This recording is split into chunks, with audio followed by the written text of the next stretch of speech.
સુરત મહાનગરપાલિકા દ્વારા વરાછા ઝોન વિસ્તારમાં સાકારી થયેલા વિવિધ પ્રકલ્પોની લોકાર્પણ વિધિ આજ રોજ યોજાઈ હતી.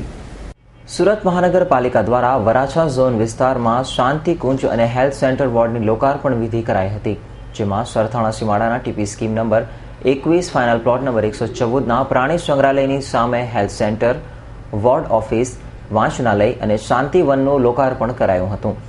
તેમજ વિવિધ શાંતિ કુંજોના લોકાર્પણ કરાયા હતા, જેમાં નાના વરાછા ખાતે રામજી મંદિરની બાજુમાં નાના વરાછા કાપોદ્રાના ટીપી સ્કીમ નંબર 20ના final plot number 101 Swati society પાસે, ગંગા જમના સોસાયટીની સામેના શાંતિ કુંજ અને ત્રિકમનગર કરંજના TP scheme number 3 final plot number 11 Vasant ભીખાની વાડી પાસેના શાંતિ કુંજનું લોકાર્પણ કરાયું હતું અને શહેરીજનો માટે ખુલ્લા મુકાયા હતા.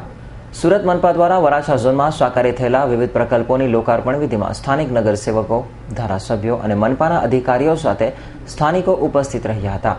Bureau report, S9 news, Surat.